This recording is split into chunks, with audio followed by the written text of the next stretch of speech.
Well, it was a rainy day today, so I thought I'd bring out my little sketch pad and my paints, brushes, something I haven't done for a while, and do a little painting in a sketch pad. I thought I'd try this Cuisinart mixer on for size. So here's my setup, a little sketch easel with my art pad attached to it with a clip. Set a little watercolors just sitting on the platform. And that's what I did this painting in, transparent watercolors.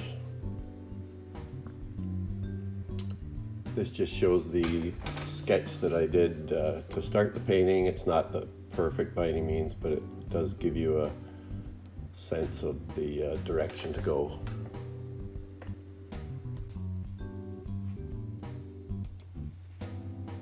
This just shows the setup I was looking at, the mixer in the background, and then my sketch pad ready to go with the colors.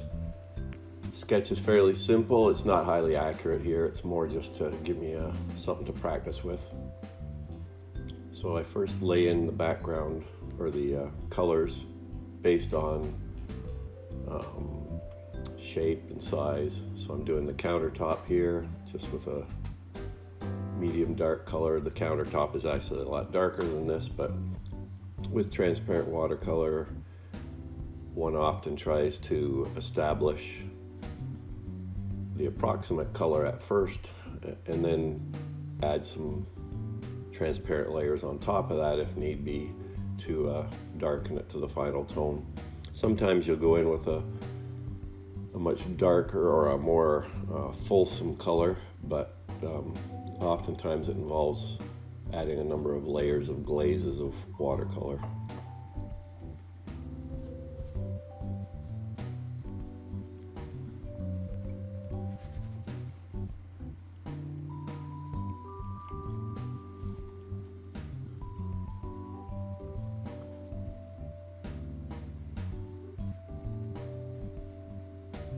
So here I'm just picking out other parts of the countertop behind the various objects, the mixer and the mixer bowl and the bananas and the orange. And in the background, basically, you can just see indications of things in the kitchen. Going on to the mixer itself, I try to establish the approximate color with a first go, and here's the cherry red roughly that sort of forms the basis of the main mixer color. Again, you're not worried about getting the exact tone or value at this point. More a matter of filling in the shape of the mixer. You are paying attention to where the lights and darks are though, because with transparent watercolor in particular, you have to leave the lights, at least any real bright lights, you have to leave those because the paper itself forms those highlights. As I move along, I'm adding darker areas of red just to simulate the shadowy parts of the object. You can see it looks very pale here, so that's why it will involve numerous layers. You'll see in the final picture that it's quite a bit brighter and darker than it is here. Here I'm just outlining some of the shapes and tones of the dials and knobs on the object. I've put in a base wash on the bowl itself, which is sort of a grayish color, and then there'd be darks indicating shine and shadows. Very bright white highlights where the bowl reflects local lights or the outside windows.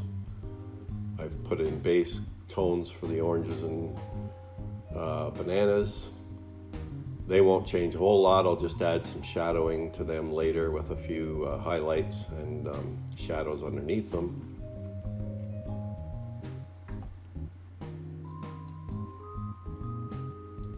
Here I'm just adding some of the darker reflections on the underside of the bowl, and then there's some streaky darks going up the sides of the bowl as well from reflections in the room.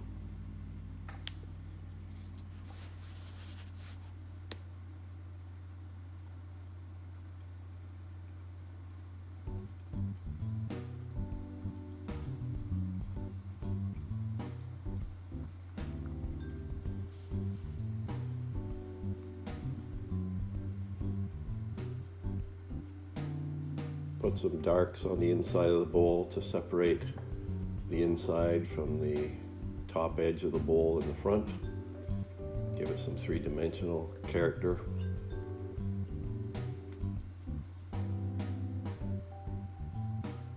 And inside as well, there's some reflections, so just a few alternating dark and light lines, vertical lines, to characterize the inside curvature of the bowl.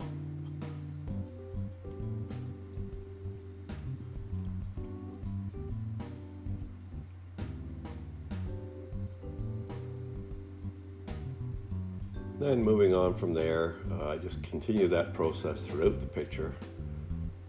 And then the final result that I've attained today anyhow was this rendition. So just showing a lot more depth and darks to the mixer mainly, and other areas of the painting, and not too much detail in the back.